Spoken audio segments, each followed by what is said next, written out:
Assalamualaikum warahmatullahi wabarakatuh. Selamat siang, salam sejahtera untuk kita semua dan salam sehat selalu untuk kita semua. Pertama tentu kami akan terima kasih kepada IPB ya, yang sepertinya setiap tahun ini saya diberi kesempatan untuk sharing wawasan ke mahasiswa ya gitu. Dan pertama kali kami ingin menyapa Pak Erisal Basa. Pak Erisal Basa, Assalamualaikum. Ini Pak Erisal Basa masih ada ya? Ini saya tadi agak surprise ya, Pak Erisal Basa rupanya Ketua Departemen Sipil dan Lingkungan ya. Jadi rupanya saya di PB itu sudah mengalami 3 kali pergantian Ketua Departemen Sipil dan Lingkungan. Mulai sahabat saya, Profesor Budi Indra Setiawan, Bu Nora Panjaitan, kemudian Pak Rizal Basa sekarang. Baik, ini tema dari webinar adalah How to be a good engineer. Bagaimana menjadi seorang engineer yang baik, begitu ya kira-kira. Nah, saya mengambil judul Tuntutan Kompetensi Kerja Tenaga Ahli Konstruksi Masa Depan, mengacu ketentuan peraturan perundang-undangan jasa konstruksi dan ketenagakerjaan. Judul saya ini bisa jadi ada 2 implikasi nanti ya. Pertama adalah mahasiswa IPB yang nanti segera lulus tentunya itu mesti mempersiapkan diri. Apa sih di masa depan tuntutan kompetensi kerja tenaga ahli konstruksi itu, gitu ya. Tentu ini kami tujukan kepada mahasiswa yang tidak murtad ya.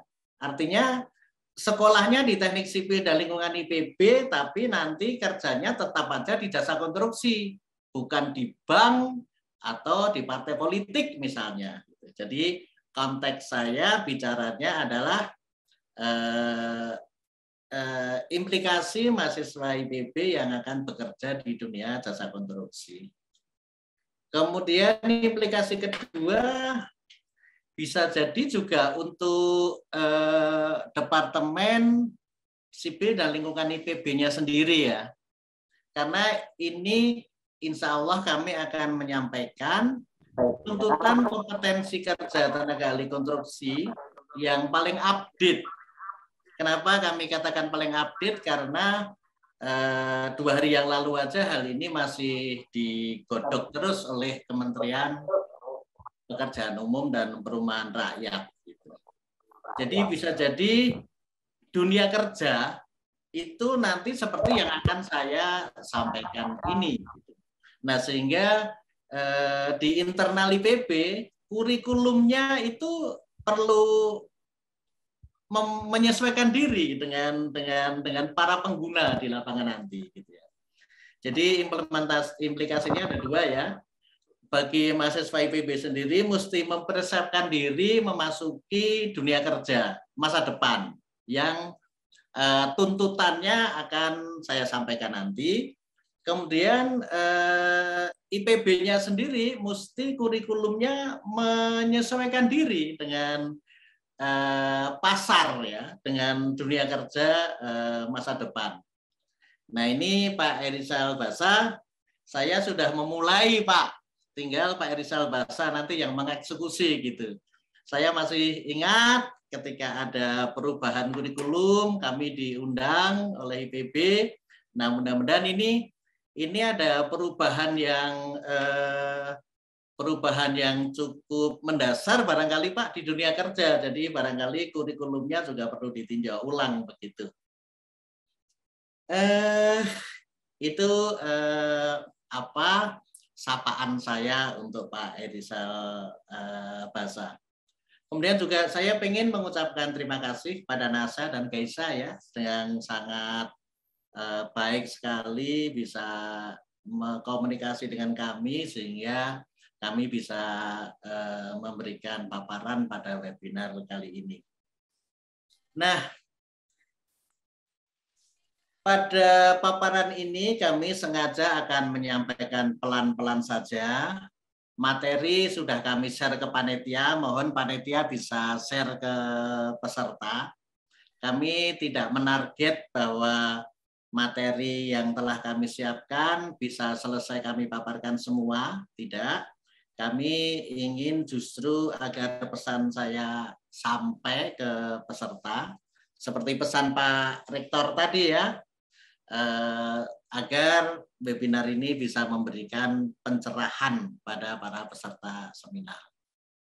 Baik, Bapak, Ibu, Saudara, materi yang kami siapkan mulai dari pendahuluan, kemudian pengertian kompetensi kerja, kemudian masuk ke standar kompetensi kerja, baru kita masuk ke kompetensi kerja konstruksi, kemudian ke sertifikasi kompetensi kerja, ada asesmen sertifikasi kompetensi kerja, ada perpanjangan sertifikat kompetensi kerja, dan ada pencatatan pengalaman kerja konstruksi.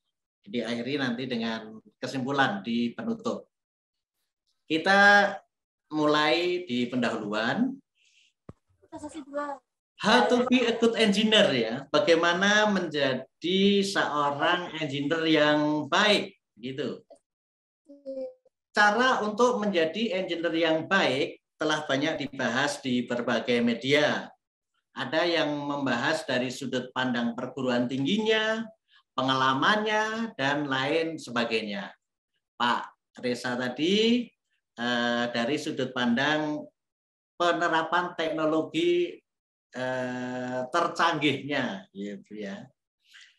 Tentu semua bahasan itu tidak salah, namun pada paparan ini cara untuk menjadi engineer yang baik akan kami bahas dari sudut pandang kompetensi kerja engineer-nya. Yang dimaksud dengan kompetensi kerja engineer adalah kemampuan setiap kerja engineer yang menyangkut aspek pengetahuan, keterampilan, dan sikap kerja engineer yang sesuai dengan standar kerja engineer yang ditetapkan di tempat kerja. Ini nanti akan kami bahas detail di belakang. Nah, karena keterbatasan waktu, engineer yang dibahas nanti hanya engineer yang bekerja pada pekerjaan jasa konstruksi saja ya.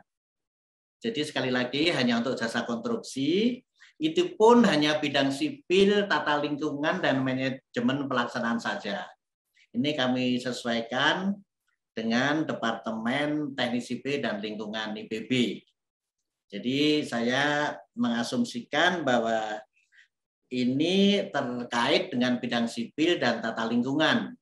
Bahwasannya ada manajemen pelaksanaan itu ada di mana-mana. Nah, kemudian bahasan yang kami berikan nanti itu semuanya akan mengacu pada ketentuan peraturan perundang-undangan jasa konstruksi dan ketenagakerjaan yang berlaku dan terbaru di Indonesia, gitu ya. Saking barunya bahkan tahun 2021 ini ada yang belum bisa dijalankan, masih masa transisi, masa persiapan untuk memasuki pemberlakuannya nanti di tahun 2022. Jadi ini betul-betul baru. Kita masuk ke apa itu kompetensi kerja. Kompetensi kerja adalah kemampuan kerja setiap individu yang menyangkut aspek pengetahuan, keterampilan, dan sikap kerja yang sesuai dengan standar yang ditetapkan. Ini definisi kompetensi kerja menurut Undang-Undang Ketenagakerjaan. Jadi ada 4 kata kunci ya. Kompetensi itu aspeknya adalah pengetahuan, keterampilan, dan sikap kerja. Nah, pengetahuan, keterampilan, dan sikap kerja yang seperti apa yang sesuai dengan standar yang ditetapkan. Jadi kita selalu nanti akan bicara dengan standar. Jadi kompetensi kerja itu SKA. Aspek kompetensi kerja adalah SKA. Skill, knowledge, attitude. Skill, keterampilan, knowledge, pengetahuan, attitude, sikap. Pengetahuan itu mengidentifikasi apa yang dibutuhkan seseorang untuk diketahui dalam melakukan kinerja pada pekerjaannya dengan cara yang benar dan efektif. Keterampilan mendeskripsikan pengetahuan pada situasi di mana pengetahuan dirubah menjadi hasil yang dibutuhkan di tempat kerja. Jadi kalau hanya ada pengetahuan saja, tidak ada keterampilan, maka pengetahuan itu tidak pernah berwujud aktual ya. Aktualisasi itu melalui keterampilan, yaitu mengaktualisasikan pengetahuan menjadi wujud nyata. Itu keterampilan.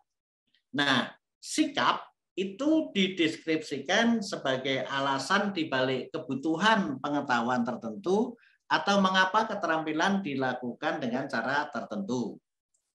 Mohon maaf, ini barangkali definisi-definisinya ini terjemahan ya, jadi kurang bahasanya sulit diterima.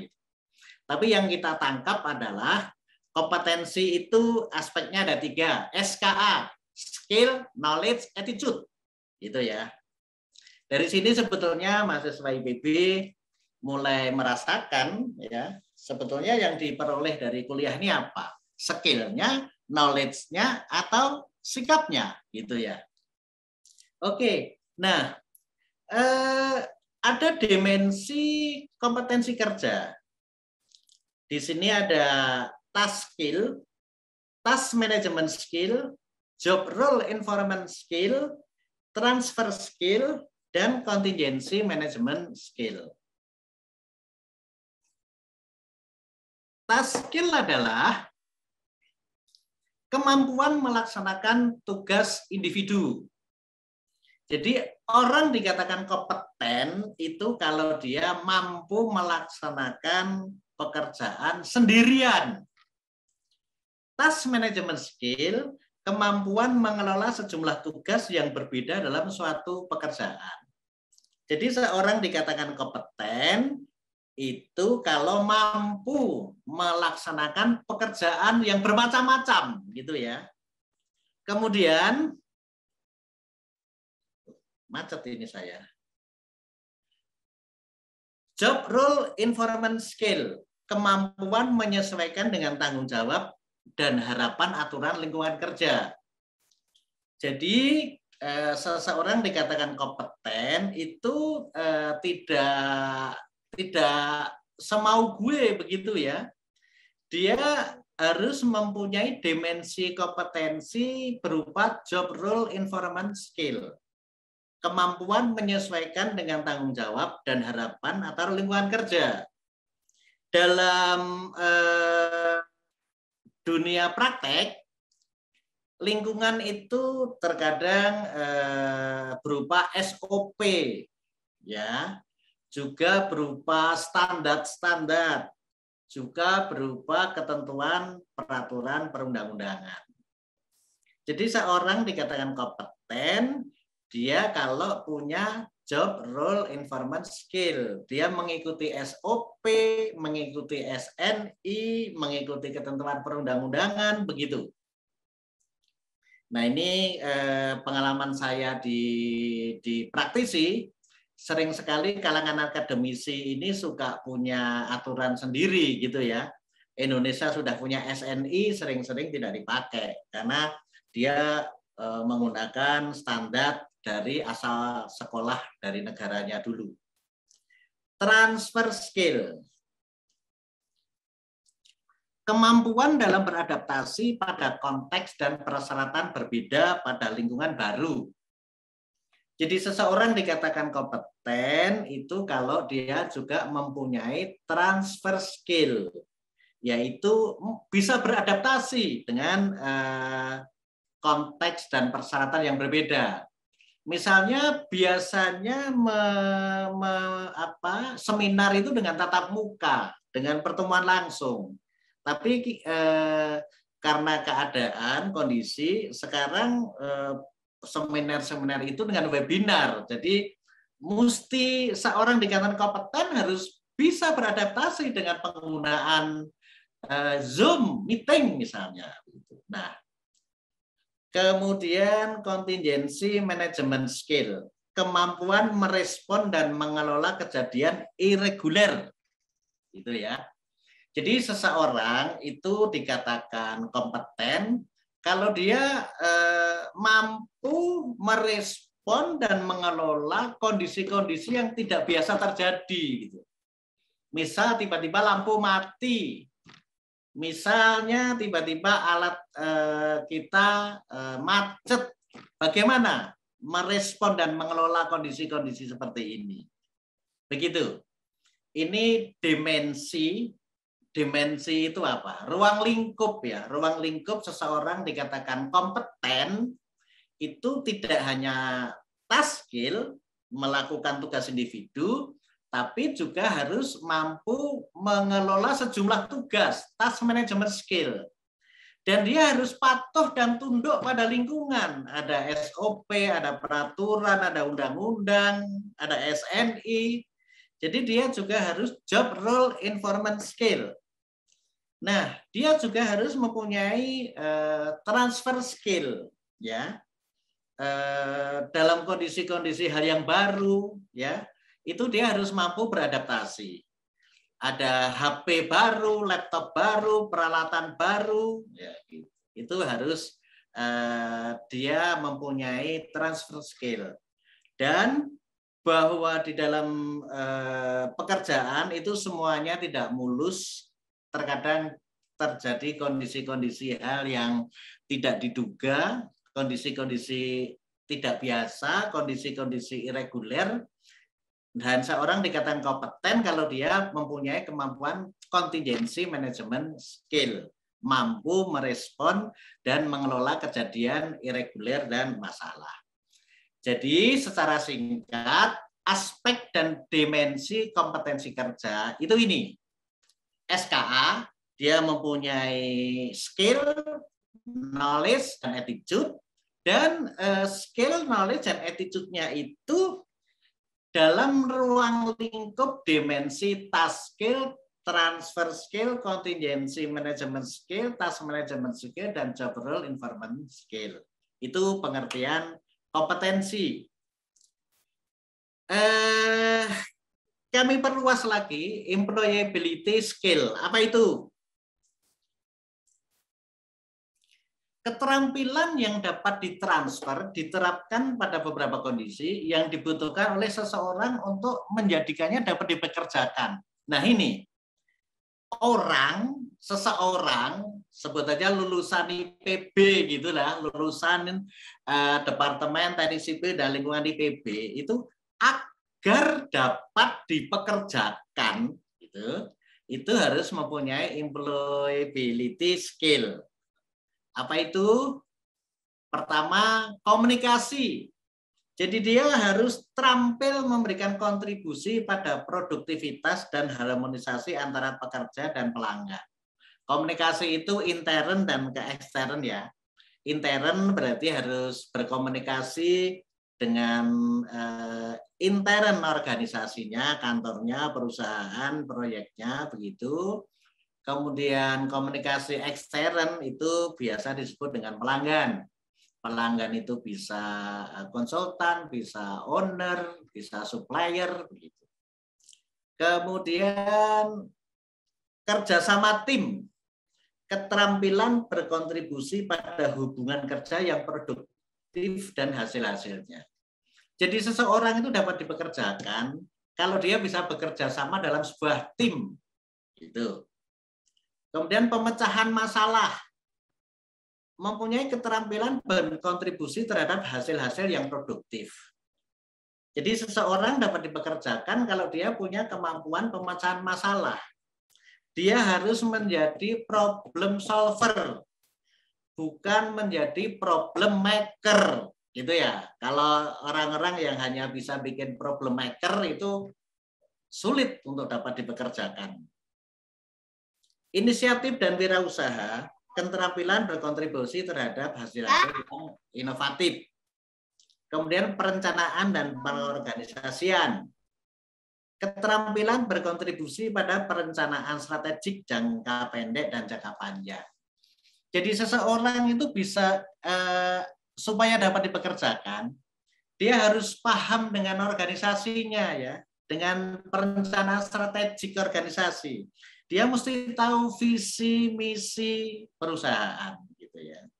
Menurut data sih kurang dari 10% karyawan yang mengetahui visi misi instansi tempat bekerjanya.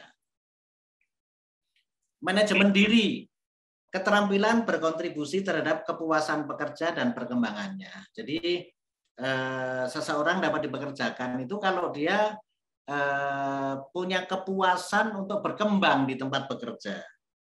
Belajar, keterampilan berkontribusi pada perbaikan dan wawasan berkembang pekerja dan operasional perusahaan dan hasil-hasilnya. Dia juga senantiasa harus belajar terus. Terakhir adalah teknologi.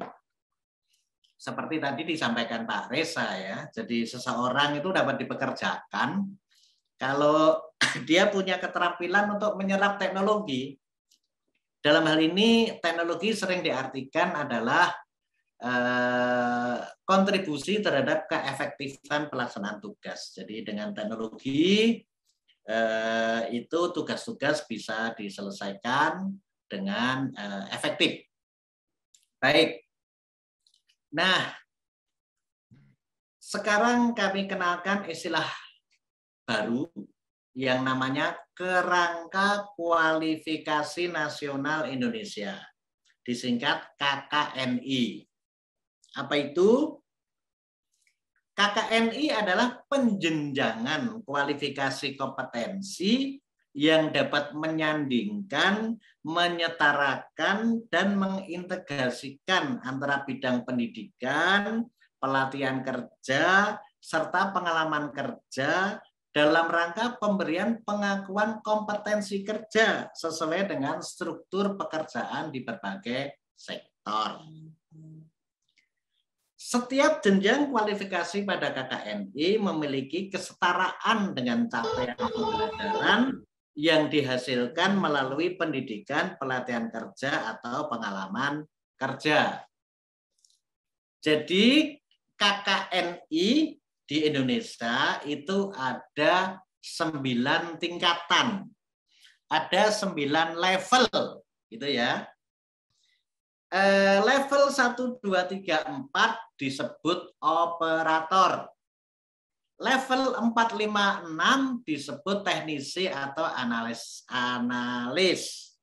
Sedangkan level 6, 7, 8, 9 disebut ahli. Gitu.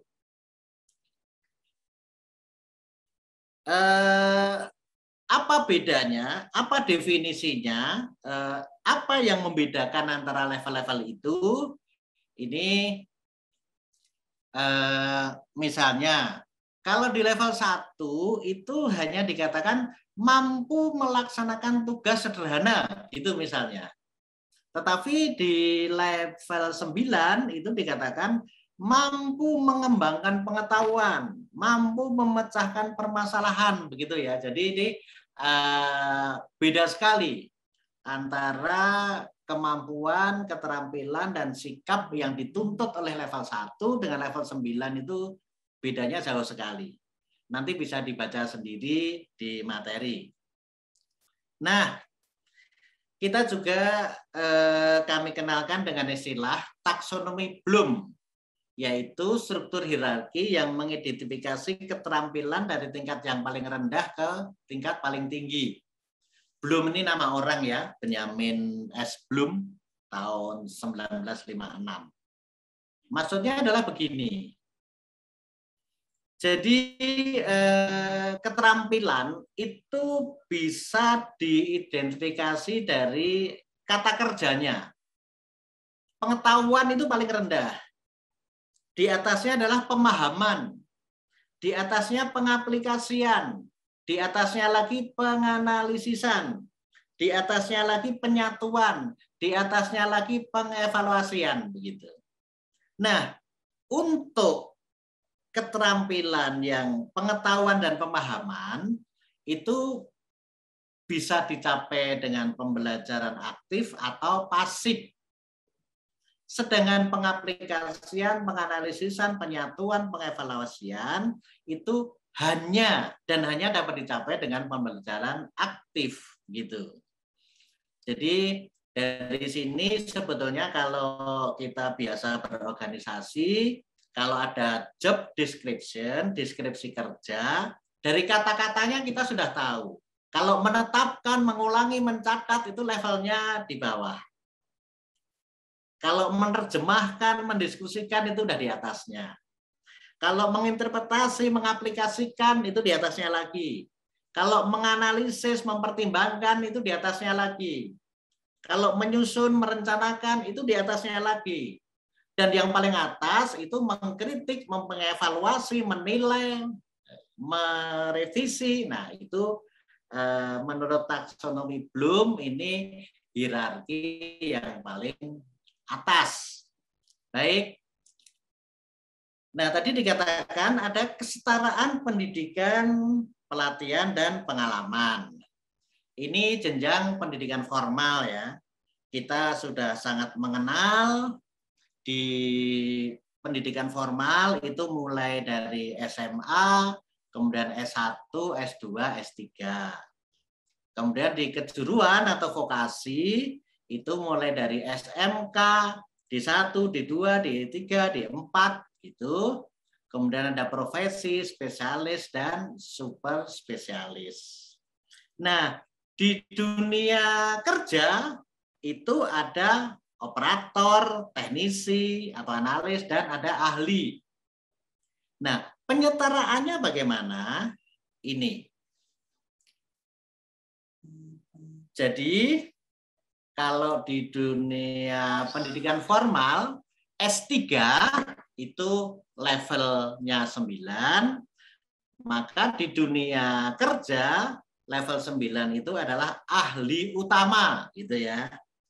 Kalau di dunia formal pendidikan itu S2 itu masuk level 8. Di dunia kerja dikatakan kompetensinya adalah ahli madya dan seterusnya. Jadi di sini ada kesetaraan antara pendidikan, pelatihan, dan pengalaman. Semuanya disetarakan masuk level 1, 2, 3, 4, 5, 6, 7, 8, atau 9. Ini menurut Peraturan Presiden nomor 8 tahun 2012 tentang Kerangka Kualifikasi Nasional Indonesia, KKNI. Nah, menurut Peraturan Pemerintah nomor 14 tahun 2021, persyaratan dasar ahli jasa konstruksi itu seperti ini. Untuk jenjang 9 atau ahli utama itu kalau S1 pengalaman mesti 12 tahun.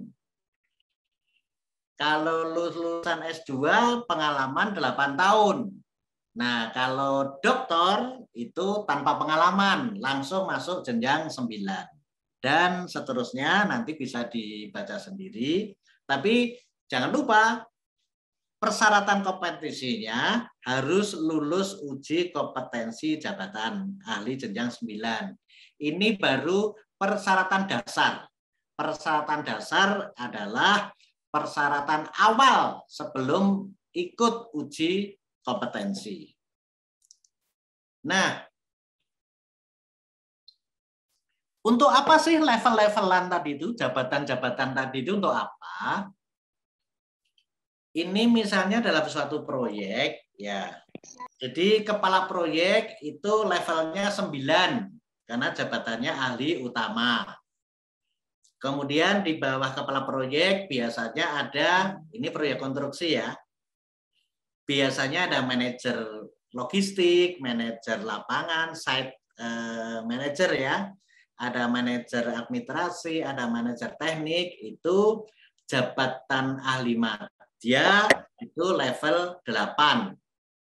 Kemudian di bawahnya lagi ada level 6 sampai 7, ini untuk ahli muda atau teknisi ya. Jadi ini untuk S1 yang barusan lulus, biasanya ya ada di sini, ada di level ketiga, di pelaksana quarry, bisa di pelaksana lapangan, site engineer, planning engineer, quality engineer, quality surveyor engineer. Nah, ini biasanya lulusan baru-baru yang pengalamannya baru 2 tahunan itu ahli muda, ada di level 6 atau 7 dalam skala KKNI. Begitu. Sekarang kita masuk standar kompetensi kerja ya. Standar kompetensi kerja adalah rumusan kemampuan kerja yang menyangkut aspek pengetahuan, keterampilan, dan atau keahlian, serta sikap kerja. Jadi kompetensi itu tetap aspeknya adalah SKA, skill, knowledge, dan attitude. Keterampilan, pengetahuan, dan sikap kerja. Yang relevan dengan pelaksanaan tugas dan syarat jabatan yang ditetapkan sesuai dengan ketentuan perundang-undangan. Nah, pengetahuan, keterampilan, dan sikap kerja yang apa? Yang sesuai standar. Standar apa? Sesuai jabatannya. Gitu. Kalau jabatannya berbeda, standarnya berbeda. Nah, kemudian standarnya standar yang mana? Standar yang ditetapkan oleh undang-undang. Gitu. Ya. Jadi kalau udah begini, berlaku nasional, bukan di Bogor sendiri, di Jakarta sendiri, di Surabaya sendiri, gitu.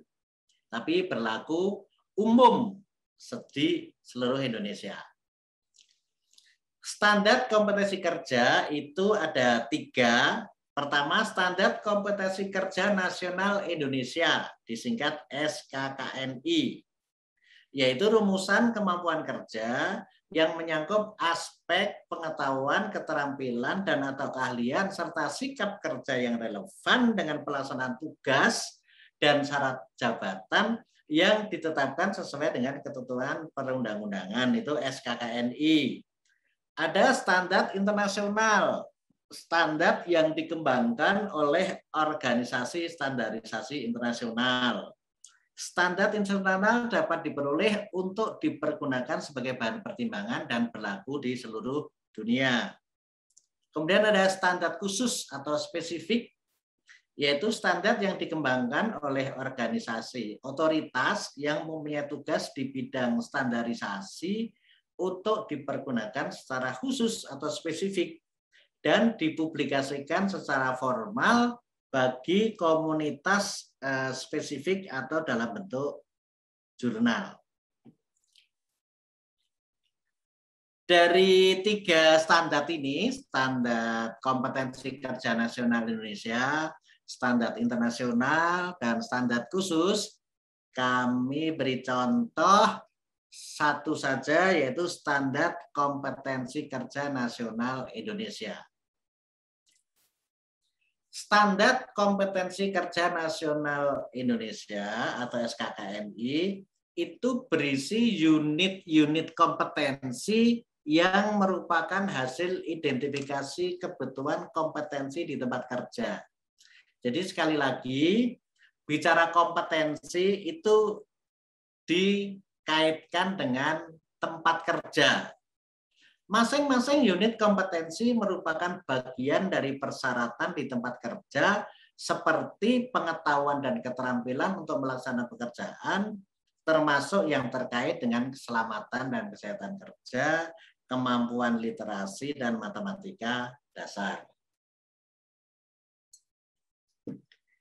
SKKNI itu memuat kode unit kompetensi, judul unit kompetensi, deskripsi unit kompetensi, elemen kompetensi, kriteria unjuk kerja, batasan variabel, dan panduan penilaian. Ini kami beri contoh SKKNI bidang keahlian geoteknik yang ini profesi saya. Jadi SKKNI itu merupakan keputusan Menteri Ketenagakerjaan. Untuk bidang keahlian geoteknik, ini SKKNI-nya adalah nomor 305 tahun 2016 tentang penetapan standar kompetensi kerja nasional Indonesia kategori jasa profesional, ilmiah, dan teknis golongan pokok, jasa arsitektur dan teknik sipil, analisis dan uji teknis bidang keahlian geoteknik. Nah, tadi sudah kami sampaikan, di dalam SKKNI itu ada unit kompetensi. Ini. Di bidang keahlian geoteknik, standarnya SKKNI-nya itu ada 21 unit kompetensi. Saya bacakan aja ya. 1. Menerapkan peraturan pelaksanaan pekerjaan geoteknik, mengkaji dokumen kontrak, menyiapkan data sekunder, menyusun program kebutuhan parameter tanah, mengendalikan uji lapangan, mengendalikan uji laboratorium, menentukan sifat indeks dan klasifikasi tanah, menentukan sifat mekanis tanah, membuat ground model berdasarkan uji lapangan dan laboratorium, mengendalikan pekerjaan pemadatan tanah, merencanakan pondasi dangkal, merencanakan pondasi dalam, merencanakan sistem penahan tanah sederhana, menentukan stabilitas lereng pada tanah normal, menentukan parameter tanah khusus, merencanakan sistem penahan tanah kompleks, menentukan stabilitas lereng pada tanah khusus, melaksanakan pekerjaan pengampatan air tanah, menentukan parameter tanah pada konstruksi khusus, merencanakan pekerjaan dengan teknik khusus, melakukan pekerjaan geoteknik khusus, unit kompetensi terakhir ke-21. Jadi kalau Pak Reza tadi banyak mengambil contoh gedung, nah ini saya nanti akan banyak mengambil contoh tanah geoteknik, begitu ya. Nah, ini tuntutan kompetensi di dunia kerja itu ada 21 ini. Nah, ini mahasiswa IPB kira-kira menguasai enggak ke-21 unit kompetensi ini? Atau ke Pak Erizal Basa ini, IPB menyiapkan mahasiswanya untuk menguasai ke-21 unit kompetensi ini enggak? Kira-kira begitu ya. Oke, ini unit kompetensi. Kemudian, setiap unit kompetensi itu terdiri dari elemen-elemen kompetensi. Misalnya unit kompetensi merencanakan sistem penahan tanah kompleks.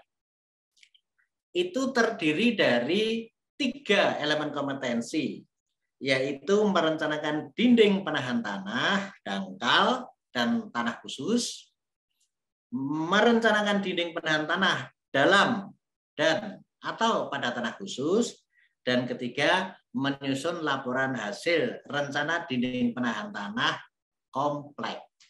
Begitu. Nah, kemudian setiap elemen kompetensi masih dibagi menjadi beberapa kriteria unjuk kerja. Contohnya, merencanakan dinding penahan tanah dangkal pada tanah khusus, rupanya ada 3 kriteria unjuk kerja. Pemahaman masing-masing jenis sistem penahan tanah dangkal pada tanah khusus diuraikan sesuai dengan prosedur. Pemilihan jenis sistem penahan tanah dangkal pada tanah khusus yang sesuai dengan kondisi lapangan diuraikan sesuai dengan prosedur. sistem penahan tanah dangkal pada tanah khusus ditentukan sesuai standar. Nah, ini kriteria unjuk kerjanya. Kemudian ada variabelnya juga, ya. Variabel itu ada konteks variabel, ada peralatan dan perlengkapan, ada peraturan yang diperlukan, ada norma dan standar. Jadi standar-standar ini sudah dimuat di dalam SKKNI.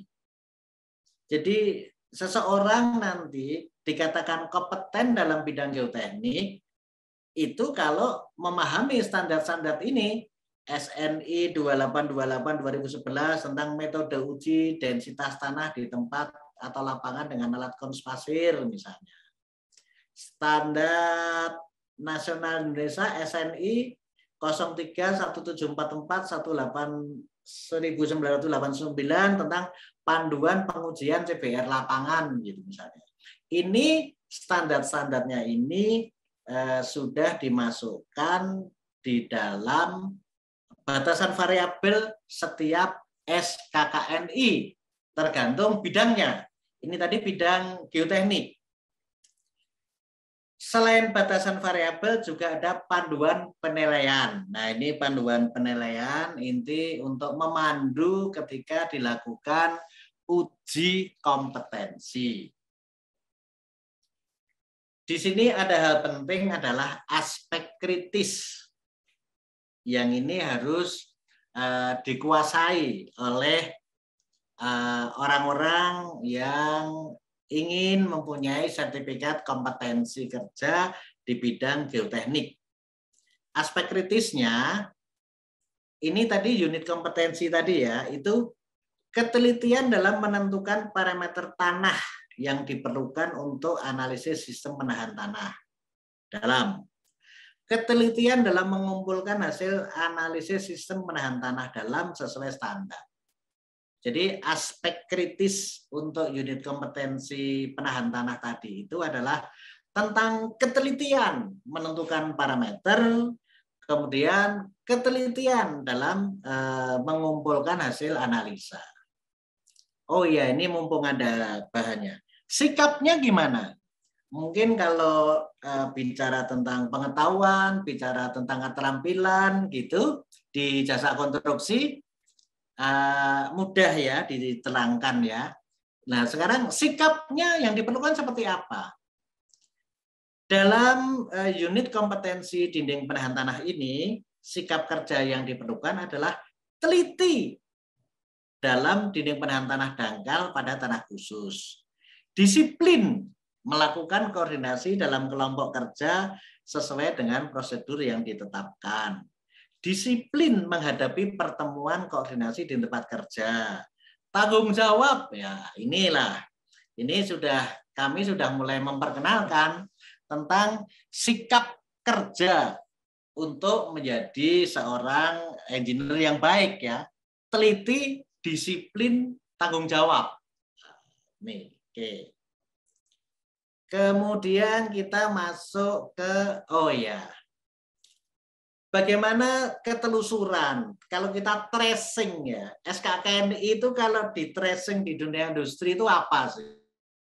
SKKNI itu kalau di tracing di dunia pendidikan apa sih? SKKNI itu kalau ditelusur ke sertifikat kompetensi apa sih? Jadi SKKNI tadi itu kan ada unit kompetensi, deskripsi unit, elemen kompetensi, kriteria unjuk kerja, batasan variabel, dan panduan penilaian. Kalau di dunia industri, yang dikatakan unit kompetensi, judul unit kompetensi itu adalah SOP. Deskripsi unitnya, ruang lingkup SOP. Elemen kompetensinya, langkah utama. Kriteria unjuk kerjanya, instruksi kerja. Batasan variabelnya adalah spesifikasi. Panduan penilaiannya adalah pengendalian. Nah, kalau di dunia pendidikan, unit kompetensi itu judul materi pembelajaran. Deskripsi unit itu ruang lingkup materi pembelajaran. elemen kompetensi itu tujuan instruksional khusus. Di kriteria unjuk kerja adalah indikator kompetensi, batasan variabel itu kontekstualisasi pembelajaran, panduan penilaian itu adalah evaluasi pembelajaran. Kemudian kalau di sertifikasi kompetensi, unit kompetensi itu judul sertifikat. Jadi kita itu semestinya kalau di dunia kerja, kalau cari sertifikat kerja, sertifikatnya harus sesuai dengan judul unit kompetensi begitu. Dan nanti akan ke arah ke sana. Makanya ada istilah pelatihan berbasis kompetensi begitu. Pelatihan berbasis kompetensi adalah pelatihan-pelatihan yang materinya adalah unit kompetensi. Unit kompetensi ini di mana unit kompetensinya sudah ditetapkan di dalam SKKNI. SKKNI ditetapkan oleh Menteri Tenaga Kerja. Jadi nanti lama-lama ini akan teratur gitu ya. Kemudian ruang lingkup, deskripsi unit itu ruang lingkup, asesmen. Maaf Pak Wahyu, 3 menit lagi ya Pak. 3 menit lagi. 3 menit lagi. 3 menit lagi. 3 menit. Ya. Wah ini mesti ngebut ini. Nanti bisa dilanjut sesi tanya jawab Pak. Baik. Saya kalau gitu ini aja. Standar kompetensi tenaga kerja ya. Ini nih mohon izin saya menyelesaikan ini untuk wawasan. Boleh. Jadi di Indonesia ini menurut peraturan pemerintah nomor 14 tahun 2021 di jasa konstruksi itu ada berapa klasifikasi ini? 1 arsitektur, 2 sipil, 3 mekanikal, 4 tata lingkungan, 5 manajemen pelaksanaan, 7 arsitektur lanskap, iluminasi dan desain interior, 8 perencanaan wilayah dan kota, 9 sains dan rekayasa teknik gitu ya. Di sipil itu ada 23 subklasifikasi. Gedung, material, jalan, jembatan, landasan udara, terowongan, bendungan, irigasi rawa, sungai, pantai, air tanah, air baku, bangunan air minum, bangunan limbah, dan seterusnya ya. Nanti dibaca sendiri di materi. Nah, saya yang terakhir ingin memperkenalkan tentang jabatan kerja. Menurut surat edaran LPJK ya terbaru ini 18 Juli. Jadi misalnya klasifikasi sipil, subklasifikasi gedung, kualifikasinya ada ahli, jabatan kerjanya itu ini ada ahli teknik bangunan gedung, ahli pelaksana struktur, ahli rekayasa konstruksi, ahli. Nah, ini sudah ditetapkan di Kementerian PUPR. Jadi untuk pasar jasa konstruksi itu jabatan-jabatannya adalah seperti ini. Jenjangnya tadi level KKNI tadi juga sudah ditetapkan. Ini untuk 9, level 7 dan seterusnya. SKKNI-nya juga sudah ditetapkan. SKKNI nomor sekian tahun sekian begitu ya. Nah, ini saya lanjutkan. Ini untuk material jabatan kerjanya itu jenjangnya itu acuan standarnya itu untuk jalan begitu, untuk jembatan, untuk landasan udara, untuk terowongan, untuk bendung dan bendungan, untuk irigasi dan rawa gitu, untuk sungai dan pantai, masing-masing sudah ada jabatan kerjanya, jenjangnya jenjang berapa, acuan standarnya berapa. Jadi pasar jasa konstruksi itu meminta tenaga ahli konstruksi itu punya standar kompetensi seperti ini begitu. Ini ada lagi untuk air tanah dan air baku, bangunan air gitu ya. Geoteknik dan pondasi dan seterusnya gitu. Nah, oke, saya melompat saja ke penutup. Nanti kalau ada tanya jawab bisa dilanjutkan. Jadi untuk menjadi engineer jasa konstruksi yang baik, itu harus memiliki sertifikat kompetensi tenaga ahli konstruksi. sertifikat kompetensi tenaga ahli konstruksi adalah tanda bukti pengakuan kompetensi tenaga ahli konstruksi. Sertifikat kompetensi tenaga ahli konstruksi bisa diperoleh dari mana? Dari lembaga sertifikasi profesi, disingkat LSP, yang telah dilisensi oleh Badan Nasional Sertifikasi Profesi atau BNSP. LSP jasa konstruksi itu bisa dibentuk oleh asosiasi profesi jasa konstruksi yang telah diakreditasi oleh Menteri PUPR. Atau lembaga pendidikan dan pelatihan kerja konstruksi yang telah diregistrasi oleh Menteri PUPR. Jadi kita memperoleh sertifikat kompetensi itu tidak sembarang tempat ya, tapi kita mestinya dapat dari LSP, Lembaga Sertifikasi Profesi. Yang seperti apa? Yang sudah dilisensi oleh BNSP. Kemudian yang tidak sempat kami jelaskan, sertifikat kompetensi itu harus diperpanjang ya dengan memenuhi satuan kredit pengembangan keprofesian. Satu lagi, pengalaman kerja engineer itu harus disimpan. Data pengalaman profesional tenaga kerja konstruksi harus dicatatkan pada pemerintah pusat melalui platform digital Sistem Informasi Pengalaman atau SIMPAN. Jadi nanti kita nggak perlu lagi bikin setiap kerja, bikin CV, bikin riwayat hidup, tidak. Kita tinggal mengakses di platform digital Simpan itu udah ketahuan kita pengalaman kerjanya seperti apa. Karena waktu, sekian, terima kasih. Assalamualaikum warahmatullahi wabarakatuh. Waalaikumsalam warahmatullahi wabarakatuh. Terima kasih Pak Wahyu atas penyampaiannya. Selanjutnya teman-teman semua yang ingin bertanya, silakan untuk bertanya di kolom chat yang ada di platform Zoom ini. Oke, teman-teman semuanya, sudah ada beberapa pertanyaan yang masuk. Saya bacakan ya, Pak. Yang pertama, pertanyaan dari Saudara Yohanes. Pertanyaannya adalah, siang Pak, izin bertanya, berkaitan dengan kualifikasi pelamar kerja, sebenarnya apa yang paling dibutuhkan oleh perusahaan untuk fresh graduate? Dikarenakan ada beberapa persyaratan minimal, seperti minimal 2 tahun pengalaman kerja di bidang tertentu, padahal tertera bahwa pelamar merupakan fresh graduate. Apakah masih masuk dalam kualifikasi atau tidak mengenai hal tersebut? Apakah ada saran dari Pak Wahyu? Monggo Pak dijawab. Sekali lagi saya membatasi diri ya. Yang dimaksud lamaran pekerjaan itu pekerjaan di jasa konstruksi ya.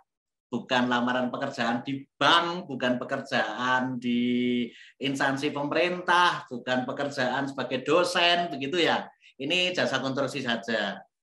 Nah, tentu karena harus pengalaman 2 tahun dan belum punya pengalaman, tidak bisa memegang jabatan dahulu dalam pekerjaan jasa konstruksi.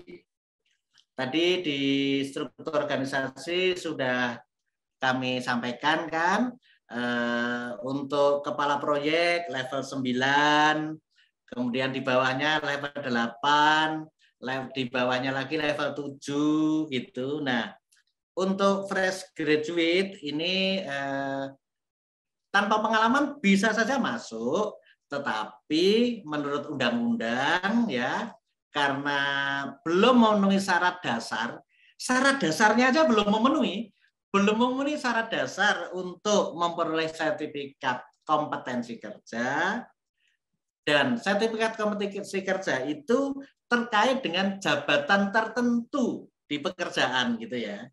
Jadi itu nggak masalah, hanya nanti belum punya jabatan begitu aja.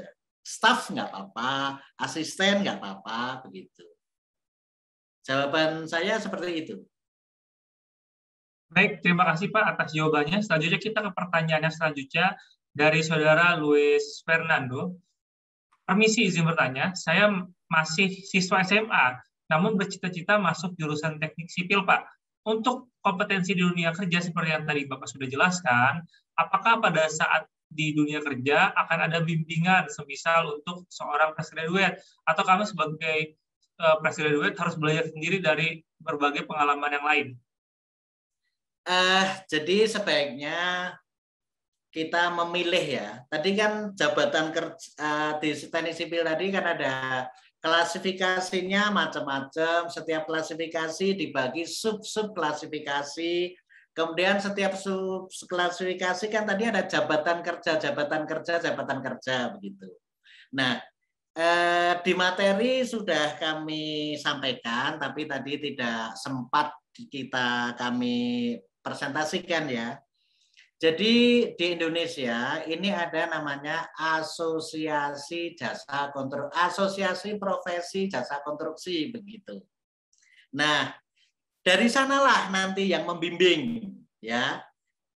Ada Himpunan Ahli Teknik Tanah Indonesia, HATI, itu asosiasi profesi untuk ahli-ahli geoteknik. Ada Himpunan Ahli Konstruksi Indonesia, HAKI. Ada Himpunan Ahli Teknik Hidrolik Indonesia, HATHI. Ada HPJI, Himpunan Pengembangan Jalan Indonesia. Nah, jadi begitu lulus nanti sebaiknya masuklah ikut sebagai anggota Asosiasi Profesi Jasa Konstruksi. Nanti dari sana banyak seminar, banyak jurnal, banyak webinar. Kemudian masing-masing asosiasi profesi jasa konstruksi yang sudah terakreditasi oleh Kementerian PUPR itu punya LSP, Lembaga Sertifikasi Profesi. Jadi nanti otomatislah arahnya masuk dulu ikut sebagai anggota asosiasi profesi. Nanti kalau waktunya sudah nyampe, tadi pengalaman 2 tahun ya, itu bisa ikut uji kompetensi di LSP yang dimiliki oleh asosiasi profesi masing-masing. Jadi kata kuncinya masuklah ke Asosiasi Profesi Jasa Konstruksi sebagai anggota. Itu, Mas Majid.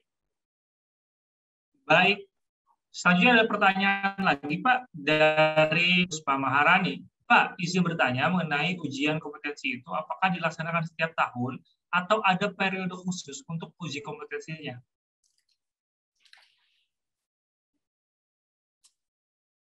Kalau jadwal yang tetap tidak ada ya, jadi biasanya sih membuka pendaftaran gitu, kemudian nanti disepakati tanggal berapa begitu ya. Yang pasti setahu saya ini LSP ini harus membuat rencana uji sertifikasi setahun itu bisa berapa orang ya. Ini menyangkut karena perlunya percepatan tenaga ahli konstruksi yang bersertifikat di Indonesia. Gitu.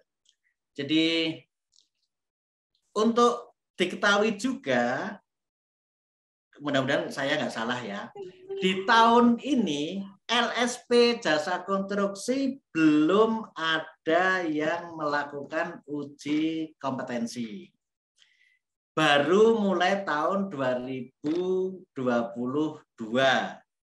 Tahun 2021 ini telah ditetapkan oleh Kementerian PUPR sebagai masa transisi. Jadi tahun 2021 ini asosiasi profesi baru berlomba-lomba mempersiapkan LSP yang diharapkan baru akan beroperasi, baru akan melakukan uji kompetensi itu di tahun 2022 nanti. Gitu ya. Baik, selanjutnya akan ada pertanyaan Pak dari Akila Sulistiawati. Siang, izin bertanya, berdasarkan yang sudah Bapak paparkan tadi mengenai jenjang yang akan diterima setiap lulusan, apakah ada jaminan untuk mendapatkan jenjang tersebut? Dan apakah ada kemungkinan bisa mendapatkan jenjang tersebut walaupun belum mencapai minimal pengalamannya? Seperti itu, Pak. Jadi jenjang-jenjang ini ditandai dengan sertifikat kompetensi. Ini kita bicara ahli ya. Karena kalau S1 itu S1 pengalaman 2 tahun itu memenuhi persyaratan dasar untuk mengikuti uji kompetensi sebagai ahli muda. Kemudian nanti pengalamannya 10 tahun baru bisa mengikuti uji kompetensi untuk ahli madya. Nah, dengan tambahnya pengalaman lagi bisa mengikuti uji kompetensi untuk ahli utama begitu. Jadi yang bisa melompat itu barangkali kalau pendidikan kita misalnya tiba-tiba S3 begitu ya. Tapi kalau dari S1 harus merangkak dari ahli muda itu level 7 atau 6 atau 7, kemudian ahli madya itu level 8 dan ahli utama itu level 9. Itu mesti merangkak seperti sekolah kelas 1, kelas 2, kelas 3 begitu.